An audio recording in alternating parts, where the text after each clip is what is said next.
ден на македонскиот фудбал, ден на големите навивачи, може слободно да кажеме, оние кои што даваат неголема поддршка на нашиот фудбал, меѓутоа дали имаме навистина навивачка култура во нашата земја, тема на која што утрово ќе разговарам со професор доктор Иван Анастасовски. Професоре, добро утро, како сте утрово? Добро утро за вас и за вашите гледачи, одлично. Мислам дека имаме убаво сончево утро и интересна тема за разговор. И воедно да го честитаме јубилејот на македонскиот фудбал и сите заедно да очекуваме во иднина дека ќе имаме подобри резултати.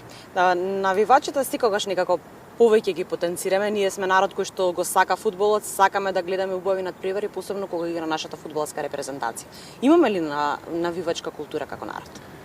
Па вака гледате како под време периодот на транзиција како се осамосталивме. Ние долги години најголем дел од популацијата во Македонија како дел од Југославија граде една култура на навивање и припадност на клубови кои не беа за жал дел од Македонија. Визави навивачката група комити кои беа многу цврсто позиционирани и определени према фудбалскиот клуб Вардар, тогаш и ден денеска, историски многу цврсто врзани со фудбалскиот клуб Вардар. Генерално, луѓето навиваат за некои клуби од Белград или не знам од Сплит или од Загреб, како тие клубови да беа поконкурентни од нашите македонски клубови. Во тоа време најпрестижен беше Вардар.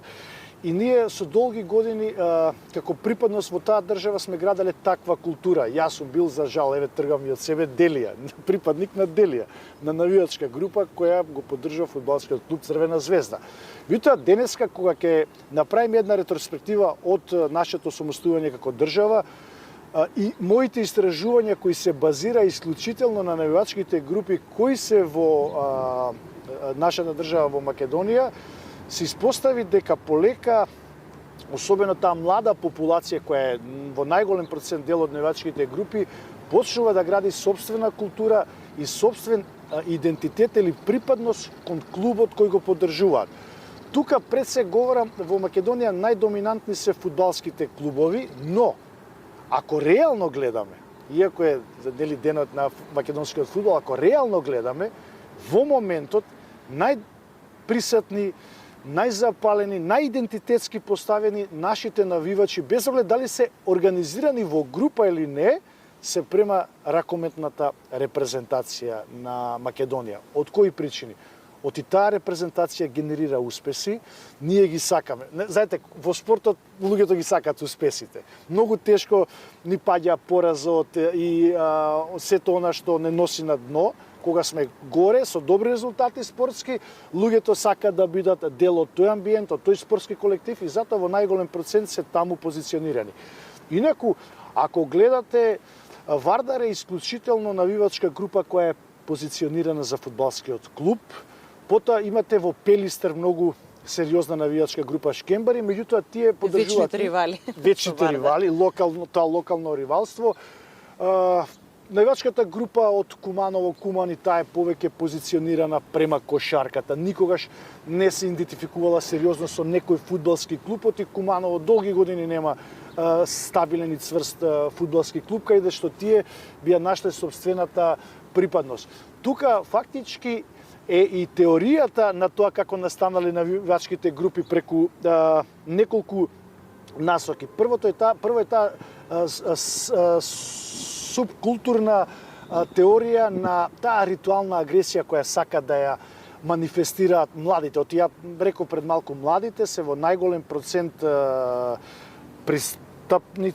присталици кон групирање во навивачки групи и знаете како она што во истражувањето многу доминантно се потврди дека младите кои се дел од навивачките групи најсигурни се кога се таму, кога се на стадионите, кога се во таа група, се чувствуваат многу силни, се чувствуваат прифатени и затоа групите во најголем процент растат, навивачките групи растат.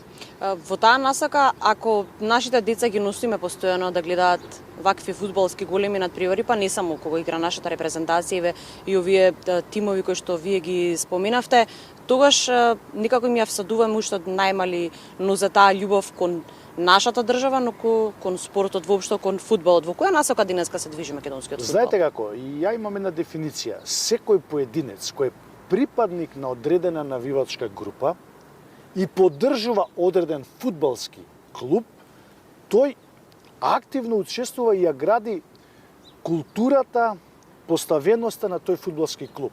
Што сакам со ова да кажам? Ако моето поведение како припадник на одредена навивачка група и поддржувач, од друга страна, многу прецизно кажам, поддржувач на одреден фудбалски клуб, се манифестира на одреден начин, така ќе се манифестира и градењето на култот на тој фудбалски клуб. И знаете како? Јас се сеќавам, пример, ние стално правиме споредба со англиската фудбалска култура на навивање, која е доведена до совршенство, да кажам, и таму казните се мандатни. Вие како поединец, кога го нарушувате угледот на фудбалскиот клуб или клубот кој го поддржувате, вие веднаш се отстранувате од позиција поддржувач на клуб, ви се одземаат сите права и ви се одземаат годишните карти и немате право веќе да доаѓате на стадион. Зошто тоа го прават? Го нарушувате имиџот кој го гради клубот. Значи, секој еден поединец кој себе се нарекува навивач или поддржувач на одреден фудбалски клуб, го гради и култот на тој фудбалски клуб. И затоа мораме во тој аспект да бидеме многу внимателни. И како родители, кога ги носиме децата на одреден фудбалски надпревар, сакаме да им наметнеме одредена влијание, одредена култура, како тие треба да се однесуваат на стадион. Не значи дека ако дојдете на стадион и треба да мукате како мајмун, да навредувате вербално, да пцуете и не знам што се, она што се во теоријата на насилство на навивачките групи како теорија, она што е навреда, и не знам, физичка пресметка. Ке се согласите во последниот период малку се промени работите, еве само накусо. Кој е вашиот став за новиот председател на Фудбалската федерација? Па вака, првен честитајќи го денот на македонскиот фудбал, искрено, ја бев дел од Фудбалската федерација години наназад и можам да кажам дека после толку години имам чувство, како човек кој работи теоретски во одредени состојби во спортот, а пред се тука мислам на најголемата спортска пасија фудбалот, новото раководство менаџерски, како тргна, ја навистина имам многу позитивна оценка. И се надевам дека во тој сегмент тие ќе имаат успех. Она што македонската публика или македонскиот навивач ќе го очекува од нив е да се создаде нова, ама внимателно го слушав председателот кога рече во младинските категории има одредена корупција која го руши угледот на децата, на талентите, и во тој сегмент верувам дека они ќе создадат нова генерација на национален тим кој ќе направи одличен резултат. Ова е тема која што ќе зборувам во некој наредно вклучување. Благодарам на двојното време. Благодарам на вас.